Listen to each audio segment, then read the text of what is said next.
नमस्कार, मैं हूं मृत्युंजय कुमार झा और आपकी खबर आपका फायदा में आपका स्वागत है। आज की हमारी थीम है, आज का हमारा टॉपिक है मलेरिया अभी नहीं गया। ये सवाल इसलिए क्योंकि आज वर्ल्ड मलेरिया डे है और इस मौके पर हम आपको मलेरिया के बारे में डिटेल जानकारी देंगे। भारत में मलेरिया के मामलों में भारी कमी आई है, मगर अब भी हर साल इससे हज़ारों लोगों की मौत हो रही है। आज वर्ल्ड मलेरिया डे पर हम इसके खतरों पर चर्चा करेंगे, समझेंगे कि भारत 2030 तक मलेरिया मुक्त होने के कितने करीब है। इस लक्ष्य को पाने के लिए सरकार का प्रयास कितना प्रभावी होगा, इसके वैक्सीन पर काम कितना आगे बढ़ा है। ये चर्चा महत्वपूर्ण है क्योंकि बात सिर्फ मलेरिया तक सीमित नहीं है। डेंगू, चिकनगुनिया, मस्तिष्क ज्वर जैसी कई ऐसी बीमारियां हैं जो मलेरिया पर नियंत्रण पाने के साथ कंट्रोल में आ जाएंगी। इस मुद्दे पर डिटेल में चर्चा होगी। उससे पहले देखिए ये खास रिपोर्ट।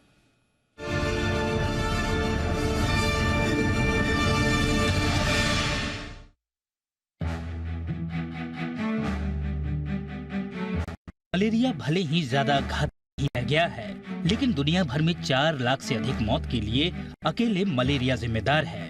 इनमें करीब 2/3 मौतें 5 साल से कम उम्र के बच्चों से जुड़ी है। मच्छरों से पैदा होने वाली ये बीमारी खासकर अफ्रीकी देशों में बेहद जानलेवा है। भारत सरकार ने मलेरिया को जड़ से मिटाने के लिए 2015 में कमर कसी और 2030 तक इससे मुक्त होने का लक्ष्य रखा है। सरकार के मुताबिक भारत में मलेरिया के मामलों में 2015 से 2022 के बीच करीब 85% की भारी गिरावट दर्ज की गई है। इस दौरान मौत के आंकड़ों में भी 83% से अधिक की कमी आई है, लेकिन खतरा अभी पूरी तरह से टला नहीं है।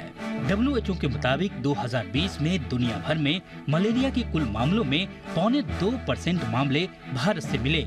मलेरिया से होने वाली मौत की बात करें तो कुल ग्लोबल डेथ में भारत का महज 1.25% योगदान रहा। दक्षिण पूर्व एशिया की बात करें तो यहाँ 2020 में मलेरिया के 50 लाख के करीब मामले सामने आए। इनमें करीब 9,000 लोगों की मौत हो गई। इसमें 82.5% यानी 7,300 मौत भारत में हुई। इसके बाद इंडोनेशिया में करीब 1,300 मौत और म्यांमार में करीब 100 मौत हुई। अब मलेरिया के होने की वजह समझते हैं। दरअसल ये मादा एनोफ्लीज मच्छर के काटने से होता है। इस मादा मच्छर में एक खास प्रकार का पैरासाइट यानी परजीवी पाया जाता है, जिसे प्लाज्मोडियम कहते हैं। यह पैरासाइट लीवर और ब्लड सेल्स को संक्रमित कर देता है और इससे रोगी को तेज बुखार हो जाता है। समय पर इलाज न मिलने पर यह रोग जानलेवा भी हो सकता है।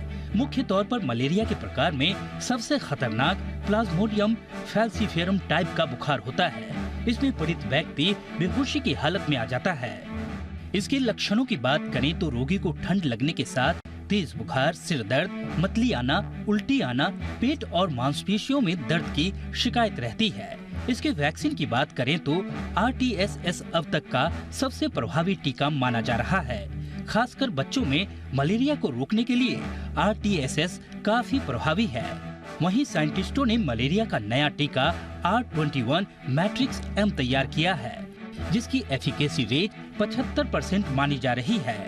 WHO इस वैक्सीन को जल्द ग्लोबल मंजूरी देने की तैयारी में है। मलेरिया पर काबू पाने का मतलब है कि डेंगू, चिकनगुनिया और मस्तिष्क बुखार के खतरे को भी बहुत हद तक कम किया जा सकेगा, क्योंकि ये रोग भी मच्छरों के काटने से होता है। ब्यूरो रिपोर्ट, जी मीडिया। और चलिए अब चर्चा की शुरुआत करते हैं। और आज की चर्चा में हमारे साथ 3 खास मेहमान जुड़ रहे हैं। हमारे साथ हैं डॉक्टर प्रतीत Samdani, senior physician breach candy hospital के। हमारे साथ डॉक्टर पूजा खोसला हैं, senior physician sir Gangaram hospital की। और साथ ही हमारे साथ डॉक्टर प्रणव प्रकाश हैं, पब्लिक हेल्थ एक्सपर्ट। आप तीनों का बहुत बहुत स्वागत है आज की इस खास चर्चा में। और मेरा सबसे पहला सवाल डॉक्टर प्रतीत समदानी जी आपसे ये होगा सर, क्योंकि आज हम वर्ल्ड मलेरिया डे के मौके पर बात कर रहे हैं आपसे, और ये दावा किया गया कि 5 साल में 85% मामले कम हो गए, 85% मामले कम हुए हैं और मौतों के मामलों में भी भारी कमी आई है। क्या ग्राउंड पर आप इसको महसूस कर पा रहे हैं? ज़मीनी हकीकत क्या है? क्या वाकई मलेरिया के मामले बहुत तेज़ी से कम हो रहे हैं सर? जी, 2019 के पहले बात करें तो मलेरिया ऑलमोस्ट जैसे ही कोई भी पेशेंट बुखार या ठंडी लेके आता था, हम उसे मलेरिया के लिए टेस्ट करते थे। 10 साल पहले तो मलेरिया की दवा ऐसे ही दे देते थे। ये हकीकत है कि गवर्नमेंट ने बहुत कुछ प्रयास के बाद जो हम आज देख रहे हैं कि मलेरिया के केसेस ज़रूर ही कम हुए हैं। हमारे इंडोर एडमिशन और ओपीडी में मलेरिया के प्रमाण के नंबर्स पेशेंट्स बहुत कम हो गए हैं पहले से, और जो मलेरिया के मरीज़ अभी आ भी रहे हैं वो इतने कॉम्प्लिकेटेड नहीं आ रहे हैं। मुझे लगता है ये सभी का कारण बहुत है, एक खाली नहीं है। एक तो सफाई बहुत जोर से की गई है, अवेयरनेस बढ़ाई गई है गवर्नमेंट में, और डायग्नोसिस और ट्रीटमेंट भी पेशेंट और डॉक्टर जल्दी करते हैं। यही सब कारण है कि मलेरिया का ग्राउंड रियलिटी फैक्चुअली यही है कि मलेरिया के केसेस नक्की कम हुए हैं। बहुत महत्वपूर्ण बात कही है कि जाहिर तौर पर मलेरिया के मामले बहुत कम हुए हैं। आपने मुंबई का हमें पूरा सिनारियो बताया कि आप कह रहे हैं कि अस्पतालों में अब मलेरिया के मामले भी कम आ रहे हैं, अवेयरनेस लोगों में बढ़ा है, सरकारी प्रयास भी काफ़ी तेज़ हुए हैं। दिल्ली में अगर मैं आपसे पूछूं मैम, चूँकि आप गंगाराम हॉस्पिटल में बैठती हैं, आप जरा बताएं, और दिल्ली भी बड़ा एक हब है, वहाँ पर तो बहुत सारे अस्पताल हैं, क्या वाकई आप भी फील कर पा रही हैं ग्राउंड पर? क्योंकि बहुत सारे लोग ये कह रहे हैं कि मामले कम हुए हैं आंकड़ों में, लेकिन कई बार ये होता है कि मामले रिपोर्ट ही नहीं होते हैं। छोटी जगह में कोई टेस्टिंग नहीं होती है, किसी को फीवर हुआ तो वो गया और उसको मलेरिया की दवा दे दी गई बिना जांच के। मैं हर जगह की बात नहीं कर रहा हूँ, लेकिन कई जगहों पर ऐसा होता है। तो क्या वाकई रिपोर्टिंग नहीं हो रही है, या आप भी यही फील कर रहे हैं कि नहीं मामले कम हो गए हैं वाकई? मैं डॉक्टर साहब से बिल्कुल अग्री करूंगी कि मलेरिया के केसेस में डेफिनेटली गिरावट हुई है। पिछले 5 सालों के अंदर डेफिनेटली केसेस रिड्यूस हुए हैं। बट इस बात को भी मैं एग्री करूंगी कि रिपोर्टिंग हमारी शायद कम है, और रिपोर्टिंग के क्राइटेरिया बहुत फिक्स्ड हैं कि स्मीयर में पैरासाइट दिखना चाहिए और गवर्नमेंट सेंटर्स से होना चाहिए। तो हमारी रिपोर्टिंग के लिए थोड़ा दायरा बढ़ाना चाहिए। रिपोर्टिंग में रैपिड टेस्ट और प्राइवेट सेक्टर की और दूसरे एरियाज़ की जो छोटे सेंटर्स हैं उसकी नोटिफिकेशन को भी कंसिडर किया जाना चाहिए। डेफिनेटली मलेरिया जैसे पहले आता था, जैसे कोई भी बुखार होता था जिसमें पेशेंट को सर्दी लग रही है, विदाउट कंफर्मेशन उनको एंटी मलेरियल्स दी जाती थी। वो ऑलमोस्ट 10 years बैक था। बट जैसे जैसे टाइम बीता, आई थिंक मैं बिल्कुल एग्री करती हूँ डॉक्टर साहब से कि मलेरिया के केसेस में स्पेशली पिछले 4-5 सालों में काफ़ी गिरावट है। But at the same time हमें अलर्ट रहना चाहिए रेनी सीजन में, या मलेरिया का जो मैक्सिमम टाइम होता है कि ये पेशेंट्स आते हैं हमारे पास और हमें इनको टाइमली इनका ट्रीटमेंट करना चाहिए, बिकॉज कुछ मलेरियल केसेस बहुत रैपिडली डिक्यूरेट करते हैं, स्पेशली इन चिल्ड्रन। ये इस पर मैं आऊँगा, आपने बहुत महत्वपूर्ण बात कही है और इसको मैं थोड़ा और डिटेल में आपसे समझूंगा आगे। लेकिन एक सवाल डॉक्टर प्रणव प्रकाश आपसे सर, कि जिस रफ्तार से मलेरिया के मामले कम हो रहे हैं, हमारे दोनों डॉक्टर अलग अलग शहर से हैं, मुंबई से, दिल्ली से, और दोनों इस बात की तस्दीक कर रहे हैं कि हाँ वाकई मामलों में बहुत तेज़ गिरावट आई है। क्योंकि आप पब्लिक हेल्थ एक्सपर्ट हैं और ये दावा किया गया है कि 5 साल में 85% मामले कम हुए हैं, मौतों में भी बहुत तेज़ गिरावट आई है। और ये दावा है कि, और ये लक्ष्य तय किया गया है कि 2030 तक मलेरिया मुक्त कर दिया जाएगा देश को। जिस रफ्तार से हम मलेरिया उन्मूलन में आगे बढ़ रहे हैं, क्या आपको लगता है कि हाँ ये मुमकिन है कि 2030 तक हम मलेरिया को पूरी तरह से वाइप आउट कर देंगे, खत्म कर देंगे सर? अगर हम बात करें कि ये मुमकिन है कि नहीं, तो सबसे इम्पॉर्टेंट चीज़ है अपने आसपास सिमिलर तरह के कंट्रीज़ में देखें। चाइना में अभी पूरी तरह से उन्मूलन किया जा चुका है, सेम केस है श्रीलंका का, तो ये हमें काफ़ी आसान्वित करता है। इसके साथ साथ अगर हम गवर्नमेंट के रिस्पांस की तरफ देखें तो हम लोगों ने लगातार पब्लिक हेल्थ के बिहाफ में आज रूरल डॉक्टर्स की एक ट्रेनिंग की लंबी श्रृंखला स्टार्ट की है, जहाँ जितने तमाम गवर्नमेंट सेक्टर के अंदर डॉक्टर्स हैं, नर्सेज हैं, चाहे एंटेमोलॉजिस्ट हैं, इनकी बहुत ही सघन ट्रेनिंग दी गई है, जिसमें उन्हें मलेरिया की स्क्रीनिंग के नए नए टेक्नोलॉजीज़ के बारे में रीट्रेनिंग दी गई है। तो इस तरह से हमने स्क्रीनिंग का दायरा बढ़ाया है। और एडमिनिस्ट्रेटिव तौर पे बात करें तो मलेरिया को हमने अलग अलग डिस्ट्रिक्ट्स को इंडेमिक जोन में बांटा है, जहां हर साल मलेरिया के केसेस अभी भी ज़्यादा पाए जाते हैं, जैसे कि उड़ीसा के डिस्ट्रिक्ट्स कई सारे हैं, छत्तीसगढ़ में हैं, मिजोरम और नागालैंड में हैं। तो वहाँ पे इंटेंस स्क्रीनिंग की जा रही है, यानी कि वहाँ पे हर एक फीवर के पेशेंट को स्क्रीन किया जा रहा है मलेरिया के लिए। इसके लिए तमाम माइक्रोस्कोपी की नई टेक्नोलॉजी वाली मशीनें उपलब्ध कराई गई हैं। तो बेटर सर्विलांसेज से, बेटर स्क्रीनिंग से अब हम काफ़ी आशान्वित हैं कि मलेरिया को एक बेहतर डेंट दे सकेंगे। और प्रैक्टिकली अगर हम बात करें तो 2027 तक ही ऐसी योजना है कि मलेरिया के नए केसेस डिटेक्ट नहीं होंगे, और अगले 3 सालों तक अगर हर साल मलेरिया के नए केसेस डिटेक्ट नहीं होंगे तो WHO की क्राइटेरिया के हिसाब से हम देश को मलेरिया मुक्त घोषित कर देंगे, यानी कि इरेडिक्शन ऑफ मलेरिया जिसे कहा जाता है। तो ये पूरी तरह से संभव है और इसे हम पूरी तरह से अचीव कर सकते हैं। जिस तरह से आज जैसे वर्ल्ड मलेरिया डे है, जिस तरह से एक पूरी की पूरी मुहिम जागरूकता की आज स्कूलों, कॉलेजेस, हर जगह पे है, आई एम वेरी पॉजिटिव कि इसे नियर फ्यूचर में and through the time achieve किया जा सकता है। हाँ, कोरोना की वजह से थोड़ी सी ऑब्स्ट्रक्शन, थोड़ी रुकावट आई थी, लेकिन अब कहीं ना कहीं से हम वापस ट्रैक पे हैं। ये बहुत आप एक भरोसे वाली बात कर रहे हैं, आशा वाली बात कर रहे हैं। हम सब चाहते हैं कि हम जल्द से जल्द मलेरिया को हरा दें।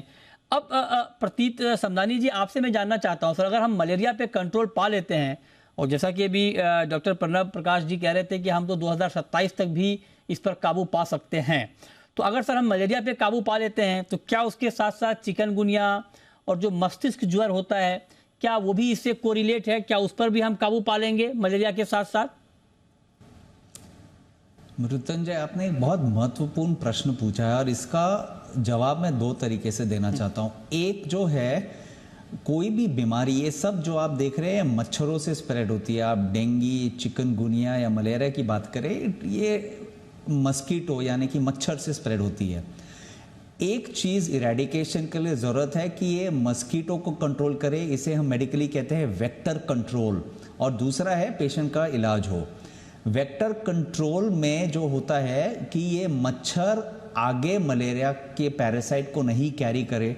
यदि इसमें वेक्टर कंट्रोल किया गया है या किया जाने की कोशिश चालू रहेगी तो इससे दूसरी बीमारियां जो मच्छरों से स्प्रेड होती है वो भी कम होगा, क्योंकि यदि हम DEET के जैसे चीज़ वापरे या पेस्टिसाइड्स वापरे या नेट्स वापरे, वो सभी मस्कीटो बॉर्न इलनेसेस को कम करेगी।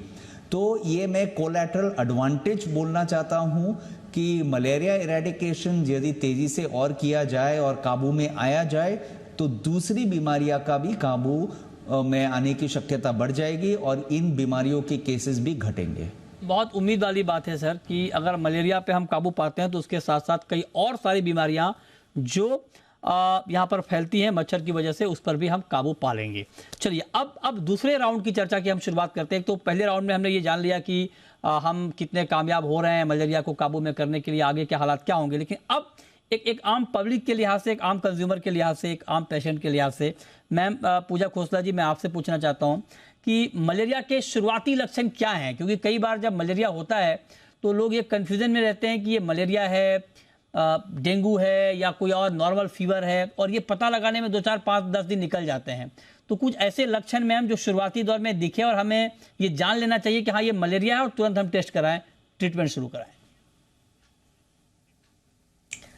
तो मलेरिया में सबसे पहले पेशेंट बुखार के साथ, सर्दी के साथ बुखार लगता है, और कई बार वो ये मतलब इंटरमिटेंट एक ही टाइम पे आएगा वो बुखार, उस तरह से होता है, और कुछ केसेस में तो एक दिन छोड़ के भी आता है। तो अगर पेशेंट को सीज़न के हिसाब से सर्दी के साथ बुखार हो रहा है और बाकी बुखार के लक्षण है, सर दर्द है, उल्टी वगैरह लग सकती है, तो आपने सबसे पहले मलेरिया की जांच करनी है। और इसके लिए बहुत ही साधारण टेस्ट है, आप उसका जस्ट स्मीयर का टेस्ट करवाइए, आप उसमें पैरासाइट की खोज करिए। यहाँ कुछ रैपिड टेस्ट भी होते हैं जिसमें मलेरिया का हम एंटीजन से टेस्ट कर सकते हैं उसमें मलेरिया के कीटाणु है कि नहीं। और अगर आप ये इतना कॉमन फीवर है कि ये हर डॉक्टर, हर जो इवन प्राइमरी हेल्थ सेंटर या कहीं भी है, ये अगर किसी भी मेडिकल फील्ड वाले को अवेयरनेस होगी तो वो इसके लिए डेफिनेटली देखेगा और इसको टाइमली पकड़ेगा और इसके कंट्रोल करने के लिए जो टाइमली रिक्वायर्ड मेडिसिन है उसका उपयोग करेगा। एंड जब ये मलेरिया बिगड़ता है, जैसे कि फैल्सिपरम हो गया जो दिमाग में चढ़ जाता है, या इसमें पीलिया हो सकता है, खून टूट सकता है, एनीमिया हो सकता है, इसमें दौरे पड़ सकते हैं, शुगर कम हो सकती है, पेशेंट गफलत में आ सकता है। ये तब होगा कि अगर हम अपना इनिशियल डायग्नोसिस मिक्स करेंगे, ये 5-7 दिन निकल जाए तो ये मलेरिया तेज़ी पकड़ लेता है। कई बार पेट के सिम्टम्स से आता है, पेशेंट काले रंग की लैट्रिन के साथ आ सकता है, और डिफरेंट एरियाज में जिस तरह से पेशेंट को प्रभाव पड़ता है, मलेरिया का प्रकोप पड़ता है, उस तरह से वो पेशेंट प्रेजेंट कर सकता है। गफलत में आने वाले पेशेंट का बहुत कॉमन प्रेजेंटेशन है। ओके, ये शुरुआती लक्षण है और ये हम सबको जान लेना चाहिए कि अगर ऐसे लक्षण आपको लगते हैं तो आपको बिना देर किए तुरंत अपना टेस्ट कराना चाहिए और जो प्रॉपर ट्रीटमेंट है अपने डॉक्टर के गाइड में आपको शुरू करना चाहिए। लेकिन समदानी जी, आप एक बात मुझे ये बताएं सर कि किस मौसम में ज़्यादा ये फैलता है मलेरिया, पहला सवाल। और दूसरा ये कि इससे कैसे बचा जाए सर, प्रिकॉशन क्या लेना चाहिए मलेरिया से बचने के लिए? देखिए 2023 में WHO ने ये थीम बनाई है, time to deliver zero malaria, invest, innovate and implement. तो ये तीनों चीज़ हम सभी नागरिकों के लिए भी बहुत ज़रूरी है।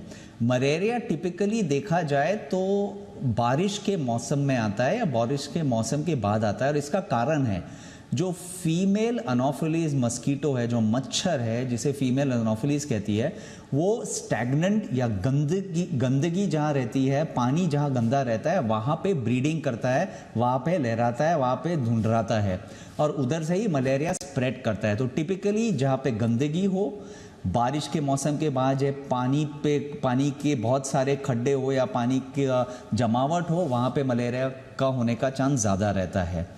दूसरी बात जो आपने पूछी मृत्युंजय कि ये मलेरिया, आपने कहा था कि मलेरिया कभी स्प्रेड होता है, दूसरा इसे कैसे बचा जाए सर, प्रिकॉशन क्या रखा जाए ताकि मलेरिया हो ही ना? मलेरिया प्रिकॉशन सबसे पहली बात है कि सभी को साफ सुथरा रखना चाहिए। जैसे अपने घर को साफ सुथरा रखते हैं वैसे अपनी सिटी को साफ सुथरा रखिए और उसी तरह देश को साफ सुथरा रखिए। कूड़ा जो रहता है उसे अच्छी तरह डिस्पोज करिए, पानी रहा किधर भी उसे अच्छी तरह साफ रखिए। दूसरी बात है कि जहाँ भी आप जाए और मलेरिया एंडेमिक, जैसे इंडिया मलेरिया एंडेमिक है, अफ्रीका तो बहुत ज़्यादा मलेरिया के 90-95% दुनिया के केसेस अफ्रीका से आते हैं।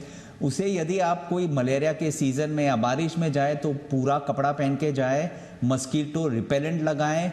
यहाँ पे जहाँ जैसे डॉक्टर साहब ने कहा कि बहुत सारे डिस्ट्रिक्ट्स हैं भारत में, जैसे नागालैंड, मिजोरम, वहाँ मलेरिया बहुत ज़्यादा है, उधर मस्कीटो नेट्स के साथ सोए यदि आप आउटडोर में सोते हैं। तो ये प्रिवेंटिव मेजर्स है, इससे मलेरिया होने का चांस नक्की कम हो जाएगा। ओके, ठीक है, तो ये प्रिवेंटिव मेजर्स हैं जिससे मलेरिया होने की आशंका कम हो जाएगी।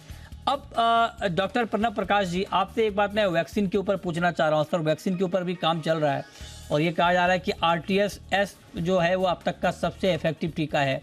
आप जरा बताएं सर, भारत के पॉइंट ऑफ व्यू से कि टीके को लेकर हम लोग कहाँ तक आगे बढ़ पाए हैं, इसमें और कितना वक्त लग जाएगा?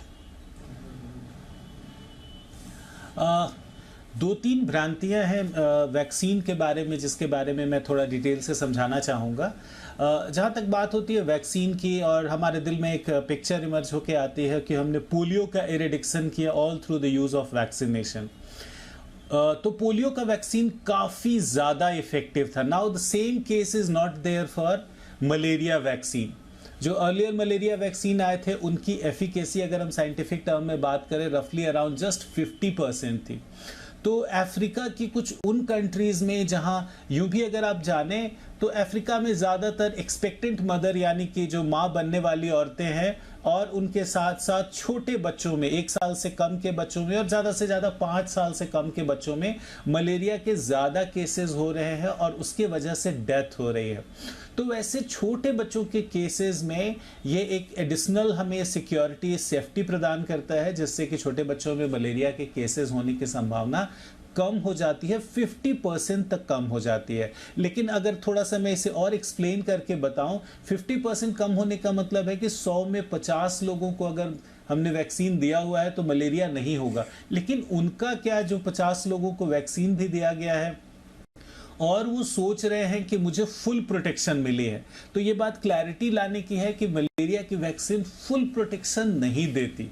ऐसे में हमें वो तमाम मेजर्स जो मलेरिया प्रिवेंट करने के लिए और खुद को प्रोटेक्ट करने के लिए जो भी सारे मेजर्स हम यूज कर रहे हैं उन्हें लगातार यूज करते रहना होगा। यानी इंडेमिक जोन में जाने के पहले प्रोफाइलेक्टिक ट्रीटमेंट, यानी कि आप अपने डॉक्टर को बताएं कि मुझे अफ्रीका जाना है या किसी काम की वजह से, जैसे आर्मी हमारे सैनिक लोग जाते हैं मिजोरम में, नागालैंड में, तो उन्हें पहले से ही कुछ ऐसी दवाएं दी जाती है जिससे मलेरिया होने के चांसेस कम हो जाते हैं।